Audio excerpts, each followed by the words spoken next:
Assalamualaikum warahmatullahi wabarakatuh. Alhamdulillah, gimana kabarnya anak-anak? Sehat semuanya ya? Baik, alhamdulillah di semester 2 ini kita bisa bertemu lagi walaupun dalam keadaan belum tatap muka. Pak Is bisa menyampaikan lewat Moodle, tapi tidak masalah, insya Allah nanti hari-hari selanjutnya kita bisa bertemu lewat Zoom sesuai dengan kelasnya masing-masing. Baik anak-anak, untuk mengawali pertemuan pada hari ini kita buka dengan membaca basmalah bersama. Bismillahirrahmanirrahim. Baik anak-anak, untuk di semester 2 ini kita akan mempelajari beberapa materi, salah satunya yaitu materi tentang iman kepada malaikat Allah. Baik, anak-anak masih ingat ada berapakah rukun iman?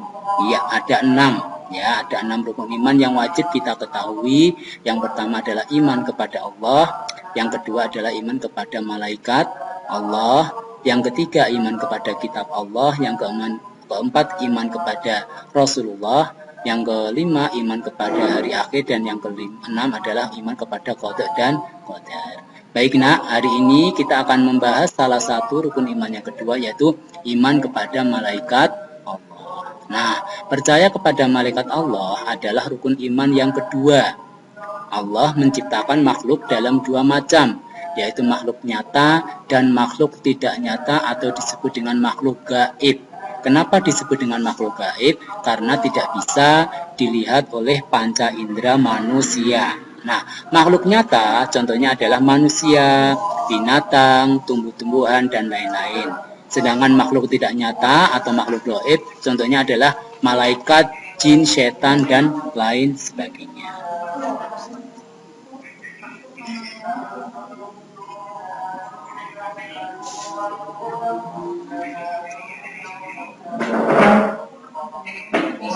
Oke, yang kedua ciri-ciri malaikat.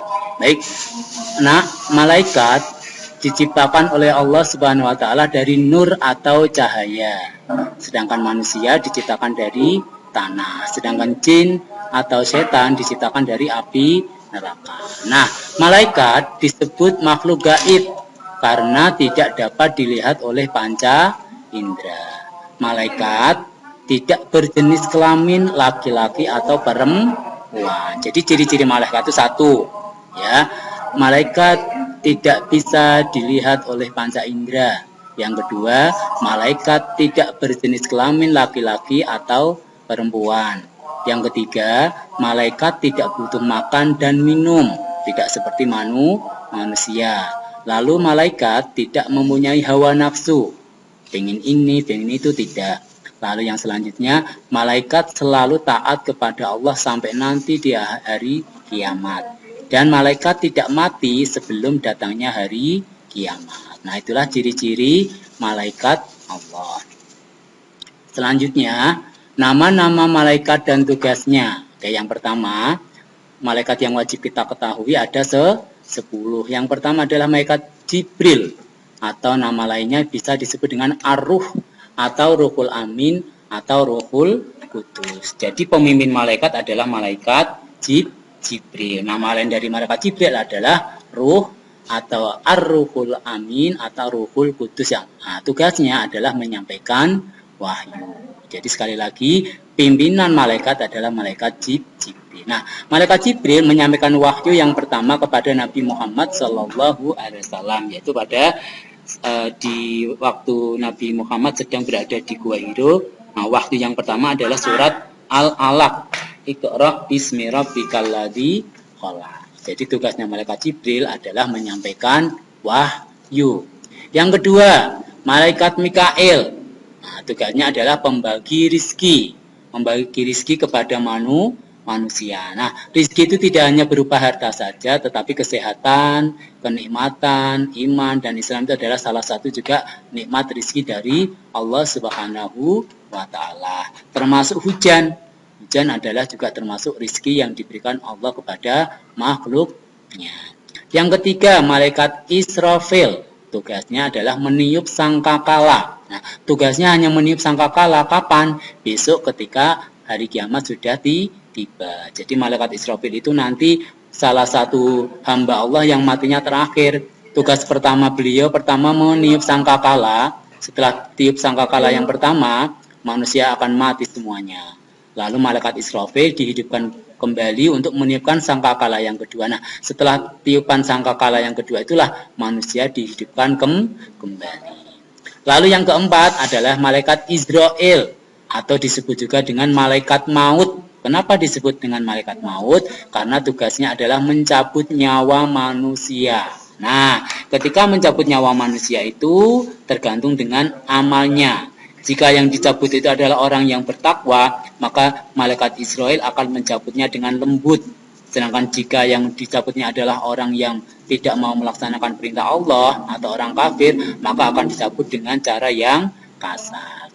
Lalu yang kelima dan keenam adalah malaikat mungkar dan nakir. Nah, malaikat mungkar dan nakir ini tugasnya sama nak, yaitu penanya dalam kubur. Jadi setiap manusia nanti ketika sudah dikuburkan, maka dia akan didatangi oleh dua malaikat, yaitu mungkar dan nakir. Lalu dia akan ditanya di dalam kubur, siapa Tuhannya, apa agamanya, apa kitabnya, siapa rasulnya, apa yang pernah dilakukan di dalam di dunia waktu dulu, itu akan ditanya semuanya. Nah, untuk bisa menjawab itu, kuncinya yang satu, kita adalah sebagai orang yang iman, mukmin, melaksanakan perintah-perintah Allah dan menjauhi larangannya. Insya Allah kalau kita hidup di dunia sudah melaksanakan perintah Allah dan takut akan siksaan Allah, insya Allah kita akan bisa menjawab pertanyaan dari malaikat mungkar dan nakir.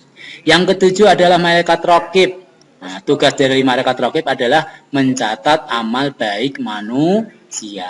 Jadi apapun yang kita lakukan itu adalah pengawasan dari malaikat raqib. Apabila kita berbuat baik, maka akan dicatat amal baik.